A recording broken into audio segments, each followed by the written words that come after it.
All of these conversations are about to change. Let me explain what I mean by that. The college football that we're going to be looking at next year, given a 12-team playoff, compared to where we sit today at 4, is going to look and feel extremely different.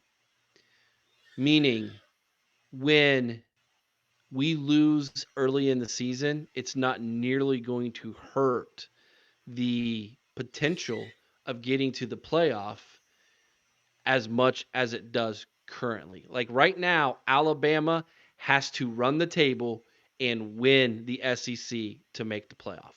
Another loss, they're done.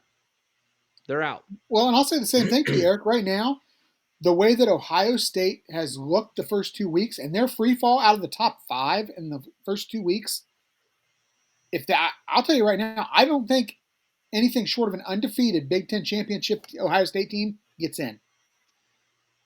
I agree with that sentiment, unless by the end of the season, There's this complete team looks chaos. looks yeah, there's complete chaos, and this team looks more like what happened in 2014, than where they lost early in the season to Virginia Tech and then ran the table. But here's the thing. I said to all of you in our season preview, this team will look more like 2002 than 2014.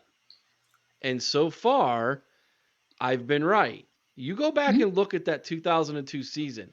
We won a lot of real close football games. And we really didn't realize how good we were until we got up against Miami and won that football game. Remember, Michigan was supposed to beat us that year too. Yeah. Michigan had a better roster.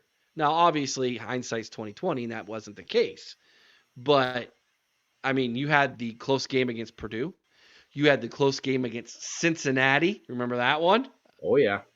I think there was a close game in there against Texas Tech early in the season. So, and then, of course, the close one against the team up north, the close one against Penn State. There was nail-biting games that entire season. Yeah, Holy Buckeye, right? Holy Buckeye. So, what I'm getting at is this. I want to bring this up, and I feel like I want to talk about this, and this really is an entire podcast, and we don't nearly have the amount of time. And I know Lenny Szabo is trying to call in right now. He's not called in yet, but I saw where he said he was working on it. I feel like as a fan base, we don't enjoy the journey anymore. We don't. It's all about the destination. Yeah. Can I interrupt real quick? I spent. That's what happens with success, though. You Yeah. look at the Yankees; they don't enjoy the journey either, Eric. Let me share my story about yesterday, and then Aaron, I'll let you interject. Cool. So I bought my tickets on Thursday. I've been waiting till later in the week because it seems like on those games that aren't big games, the prices drop dramatically. And I got 2 box seats for $70 yesterday. Yeah. 70 total Awesome. or each? Each. So 140 total. That's plus still. Box seats, bro. Yeah. Like not the bench, hard bench that everybody, like box seats, man. These are beautiful, right? Yeah.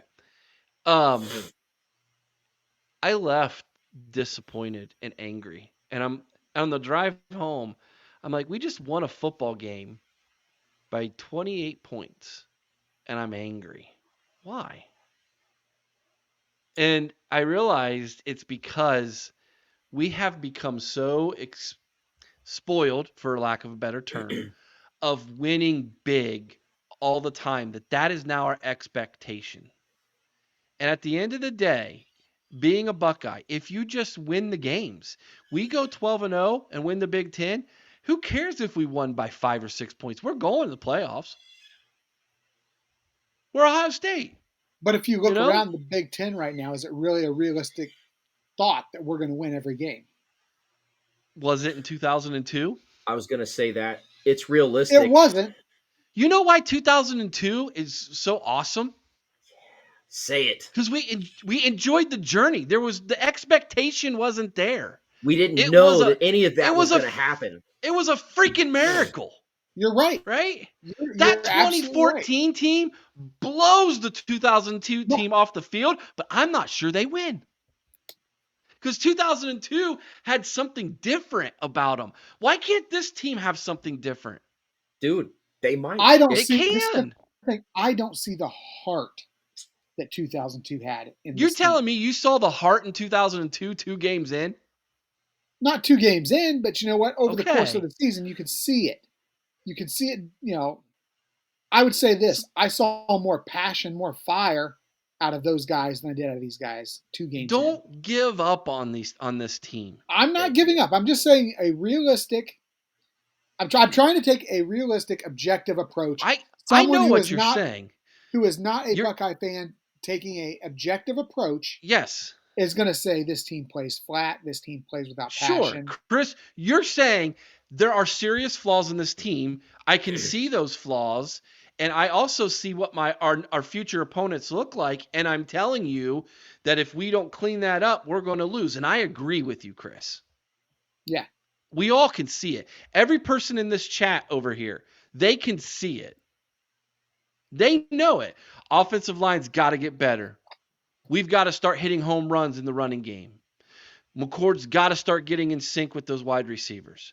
Defense can't miss tackles. We've got to get home on the defensive line. These are all things we all can see. But that shouldn't steal our joy from winning football games. And it was stealing my joy, man. Yeah. They stole his smile, Aaron.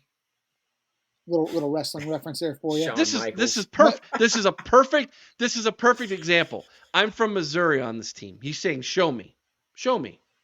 Well, Yeah. they're 2-0. I was about to say they're showing you so far. What do you want? You won't be so you're not going to support them until they beat Notre Dame? Is that what you're saying? Let me give you another example. So I follow Jim Knowles' sister on Twitter. Mm-hmm. After beating a team 35-7 this week and beating Indiana 23-3, there was a fan who said your brother sucks as a defensive coordinator. What?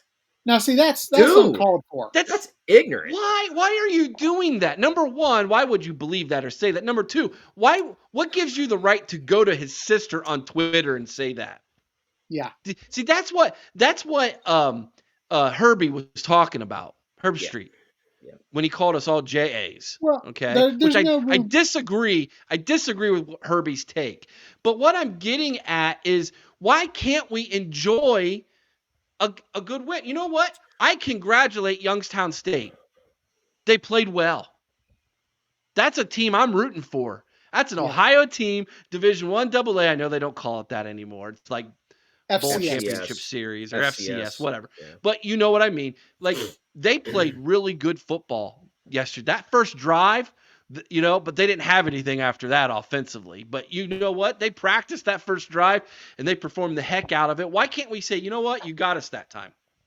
And who was happy to see Marcus Instead of going Fulton straight to Twitter and going, our defensive coordinator sucks. Brian Day needs to be fired. This team sucks. I can't tell you how many we suck in the first drive of the game.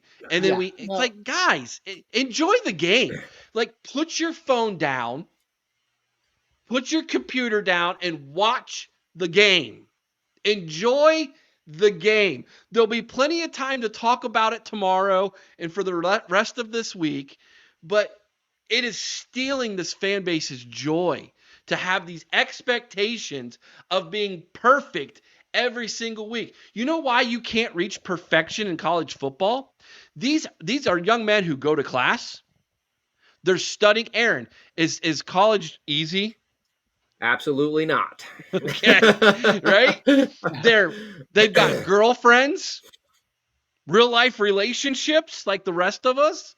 I bet you more than likely there's someone right now in this chat who has relationship problems, and it's affecting your performance on the job. Crazy. Yeah. You don't think that don't happen to 18, 19, 20-year-old kids? No. You know it does. Oh, sure. You know it does. Can I chime in? Go for it, No, man. what I was I gonna had to say. get that off my chest. No, it's actually to prove your point, Eric, and I 100% agree, dude. I think a lot of it is the spoiledness. Secondly, it is we're so used to a high octane offense, right? We just don't have it this year, and that's okay. That is okay. If you told me that Craig Krenzel was going to take us to a national title in 2002, I would have asked you what drugs you're on so that I could perhaps ask for some. Now, who would have thought Maurice Clarett was going to do that? Like, okay, he showed up against Texas Tech, killer game. Who would have thought he was going to do that the rest of the year? You know what I'm saying? Right. And then when he was injured, Maurice Hall stepped in and played a heck of a game. Who we had on this podcast. Yes. Guess what? Guess what else? Illinois, even in 2002, trash. We took him into They took us into overtime. Yes. We barely beat Illinois, who was trash. Okay? Yeah. What are you guys going to do if we pull out a miracle in South Bend in 2 weeks, 3 weeks, whatever it is, like from today, and we only beat them by 2 points on a last-second field goal? Are we still trash? Does the team have no heart? I agree with Chris 100%. They're playing flat as crap, okay? But to Eric's point, they're 2 games in. They haven't really been challenged. Nobody has really pushed them, if that makes sense. Was that me? Did I just leave this? You left and came back. Yeah. Okay. Yeah. That was weird. That you was flashed weird. out. But they haven't been pushed yet. Western Kentucky might push them, and that might be their wake-up call because Western Kentucky usually got a solid offense. We'll see.